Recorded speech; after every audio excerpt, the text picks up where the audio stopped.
In the heart of Southeast Asia stands Angkor Wat, a monument so vast, so precise, and so enduring that it raises one haunting question. Was this just a temple, or the control center of one of the most advanced water systems of the ancient world? Built in the 12th century, Angkor Wat wasn't isolated stone rising from the jungle. It was the spiritual core of a massive hydraulic network, reservoirs stretching for kilometers, canals engineered with mathematical precision, and waterways capable of controlling floods, droughts, and food production for nearly 1 million people. But here's the mystery. How did a medieval civilization, without modern machinery, reshape entire landscapes? How did they calculate water flow, seasonal pressure, and long-term sustainability so accurately? And if their system was so brilliant, why did it eventually fail? Archaeologists using satellite imagery and ground-penetrating radar have uncovered enormous barays, artificial lakes larger than modern reservoirs, feeding cities through complex canal grids. These weren't random ditches. They followed carefully planned gradients, controlling monsoon floods while storing water for dry seasons. Some historians believe this hydraulic mastery was the true power behind the rise of the Angkor civilization, more important than armies. Yet climate records show extreme droughts followed by catastrophic floods in the 14th century. The system, once a miracle of engineering, may have become too vast to adapt. So we must ask, did Angkor's greatest innovation also become its downfall? Was this ancient megastructure the first example of humans pushing environmental control too far? Tonight, let's analyze the science, the ruins, and the unanswered questions behind one of history's greatest hydraulic wonders, and what it may warn us about our own future. Because Angkor Wat isn't just a temple. It may be the blueprint of civilization itself. Deep in Cambodia's jungle stands Angkor Wat, a breathtaking monument where stone tells the story of a lost empire. Built nearly 9 centuries ago, it's the world's largest religious monument, a temple to the Hindu god Vishnu, and a bridge between king and divine. Its scale and beauty are a testament to the ingenuity of the Khmer people, who carved millions of tons of sandstone into intricate detail. At its peak, the Khmer Empire was a powerhouse of wealth, art, and spirituality, ruled by the visionary king Suryavarman II. He commissioned Angkor Wat as his state temple and eventual tomb, mobilizing thousands of workers and artisans. Today, as the sun rises over its 5 towers, Angkor Wat remains a living symbol of Cambodia's identity, even gracing the national flag. The temple's vast moat and sprawling courtyards transport visitors back in time, echoing with the footsteps and prayers of centuries past. Angkor Wat is more than a ruin. It's a living link between Cambodia's glorious past and its present. Its importance goes beyond size or age. It's a pinnacle of human achievement, where art, science, and spirituality converged. The temple's story is about innovation, mastery of the environment, and a cultural legacy that endures. Angkor Wat's lessons are as relevant today as they were 900 years ago. This is the story of a civilization that shaped its world and ours. Angkor Wat's architecture is a masterpiece, a stone model of the Hindu universe. The central tower represents Mount Meru, home of the gods, surrounded by 4 smaller peaks. The temple's layout guides visitors on a spiritual journey from the earthly realm to the divine center. Built from sandstone quarried 25 miles away, the temple's stones fit so perfectly together that no mortar was needed. Nearly every surface is carved. Epic Hindu myths, historic battles, and over 2,700 unique celestial dancers, apsaras, bring the stone to life. These carvings weren't just decoration, they were a visual language, teaching spiritual truths to all who entered. The temple's design also reveals astronomical precision. During equinoxes, the sun rises directly over the central tower, This alignment connected the king's rule to the cosmos, reinforcing his divine right. Angkor Wat fuses belief, art, and science into an experience meant to be felt, not just seen. It's a journey through space, time, and mythology, one that still inspires awe. The temple stands as a testament to the Khmer's vision and skill. Here, stone and spirit are forever intertwined.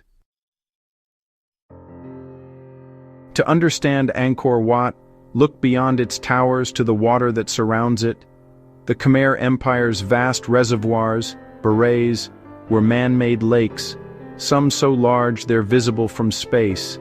These Barays, along with an intricate web of canals, captured monsoon rains and stored water for the dry season.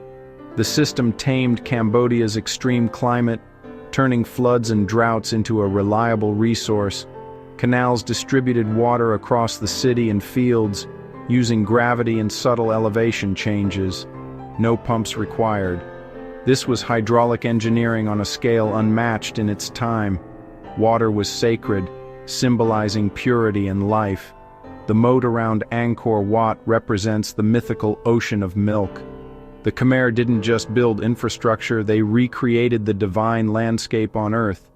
By mastering water, the kings demonstrated power over nature and aligned their realm with the cosmos.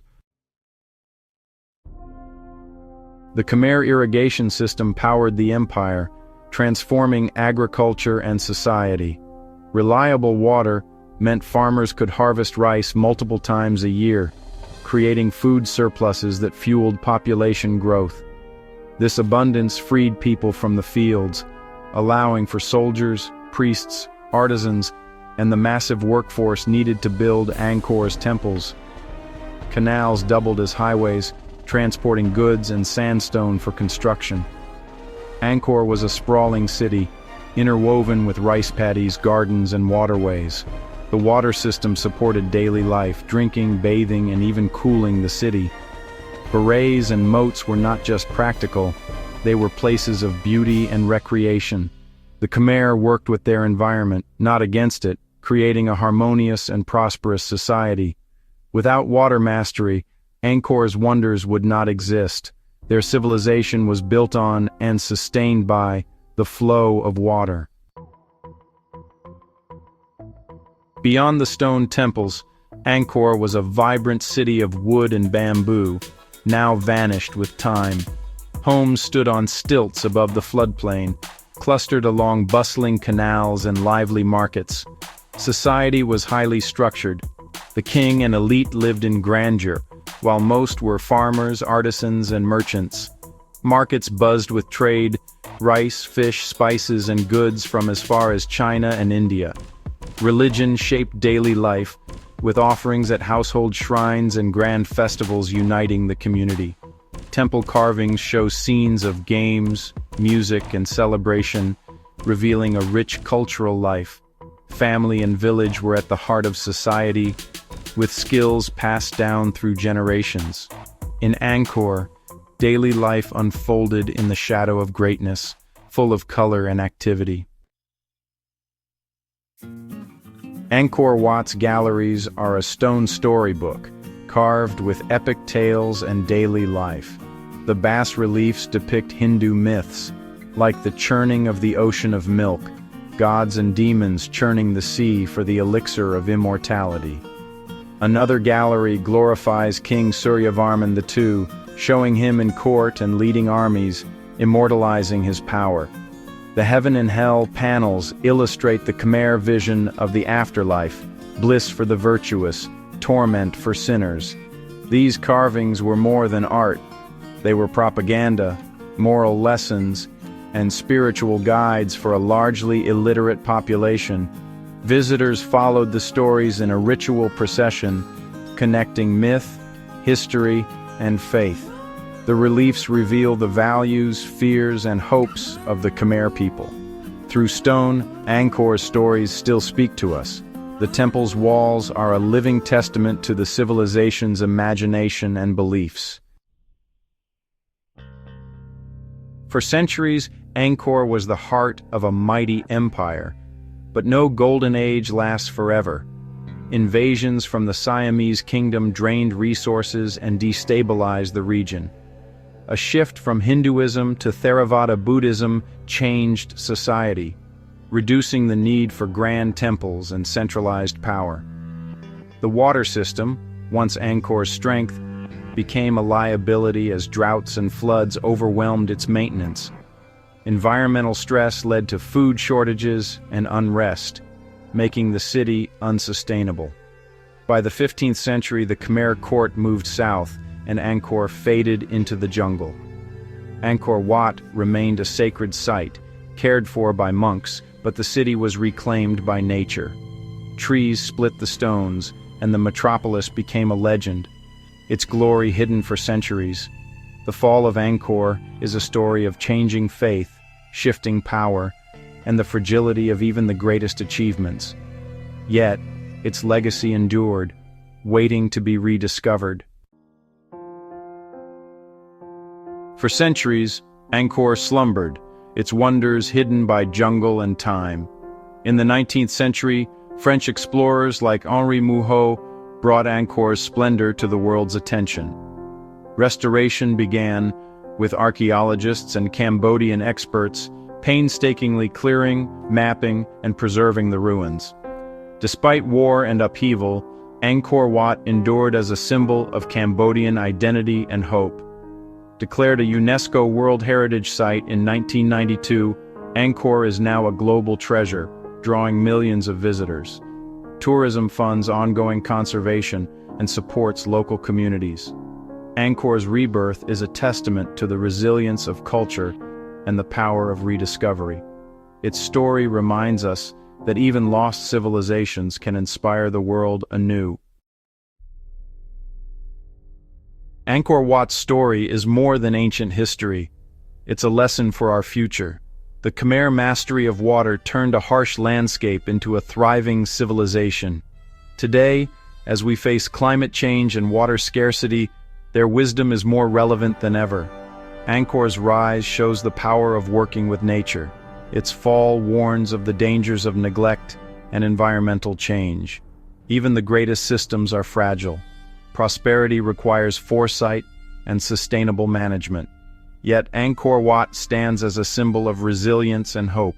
It survived centuries of neglect and conflict, reborn as a beacon of cultural pride. What we build with vision and care can outlast empires. Angkor inspires us to learn from the past and shape a sustainable future.